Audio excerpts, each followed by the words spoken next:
राधे महाराज जी। गुरुदेव, कुछ माह पहले मेरे एक सहपाठी से मित्रता हो गई थी और मैं उस व्यक्ति में आसक्त हो गई और एक दूसरे से जीवन साथी जैसे संबंध भी कोशिश हुए महाराज जी। हालांकि वो ज्यादा दिन तक टिके नहीं ना ही रहे, पर कुछ परिस्थितियां आई और सब खत्म हो गया, परंतु मेरी उसमें आसक्ति इतनी ज्यादा हो गई कि मैं उसे भूल नहीं पा रही महाराज जी। वो व्यक्ति दिख जाता है। अब वासनाओं के खेल खेलोगे, मन मलिन होगा तो भूल क्या पाओगे। अरे धिक्कार है ऐसे जीवन को कि जो मनुष्य जीवन मिलने पर भगवान के लिए बात नहीं आई कि मैं भगवान को भूल नहीं पाती हूँ। ये जीवन का तो लाभ होना चाहिए। इन नाशवान शरीरों में आसक्ति करके, इंद्रियजन्य सुखों में भोग सुख का अनुभव करके मैं उनको भूल नहीं पाती, तो धिक्कार तुम्हारी बुद्धि को। अपने जीवन को पतित करके, भ्रष्ट करके बुद्धि को मनुष्य में आसक्त कर लिया। यही तो नरक जाने का रास्ता है, और कौन सा रास्ता है। जीवन साथी चुनना है तो एक बार चुन लिया और आजीवन उसका निर्वाह किया तो जीवन साथी है। तो व्यभिचार प्रवृत्ति हुई आज इससे, कल उससे, परसों उससे, नरसों उससे, जिसे आजकल लोग कह रहे हैं ब्रेकअप, बॉयफ्रेंड गर्लफ्रेंड, ब्रेकअप, फिर बॉयफ्रेंड, फिर ब्रेकअप, फिर तीसरा बॉयफ्रेंड। ये क्या है? क्या आज शासन नहीं है ना, न माता पिता का शासन है, न समाज का शासन है, न शास्त्र का शासन, न भगवान का शासन कोई स्वीकार नहीं है ना, इसलिए मनमानी आचरण होते हैं।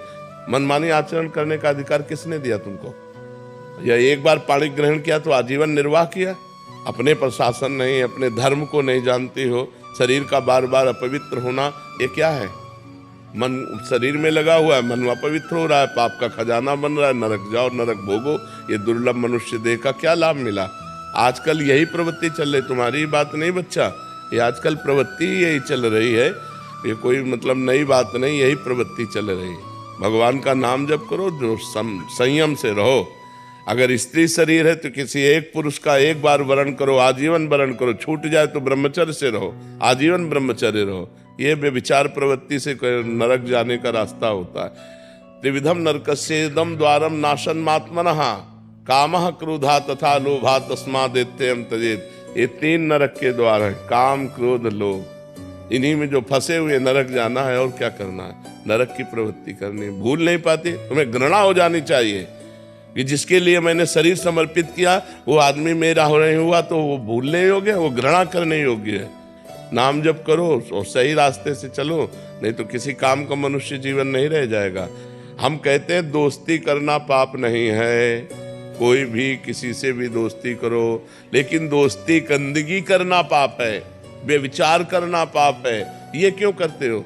अगर आपको दोस्ती पक्की तो आजीवन निर्वाह करो, माता पिता का आशीर्वाद लो, देवताओं का अर्चन बंदन करो, ब्याह करो, एक साथ रहो, कोई बात नहीं, आजीवन रहो।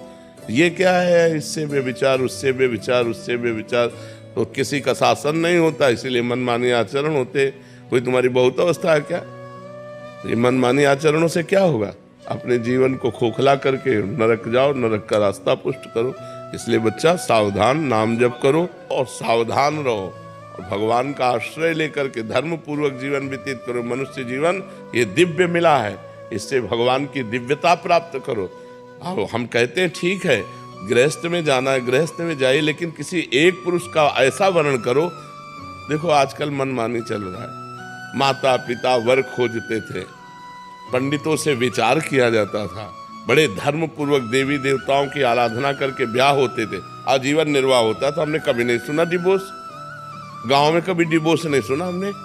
ये जो व्यभिचार प्रवृत्ति शुरू ना, गर्लफ्रेंड और बॉयफ्रेंड और लिव इन रिलेशन, यहाँ से शुरू हुआ है डिवोर्स। नहीं, हमने कभी डिवोर्स नहीं सुना। आजीवन निर्वाह, क्योंकि माता पिता ने किया, देवी देवताओं का पूजन करके, शास्त्र के पंडित के अनुसार अग्नि के फेरे लेकर, तब कहीं वो धर्म से चलो। इस तरह के मनमानी आचरण कोई भी मत करो, नहीं तो पछताना पड़ेगा। संसार का बड़ा विचित्र स्वरूप है, होश में चलना चाहिए।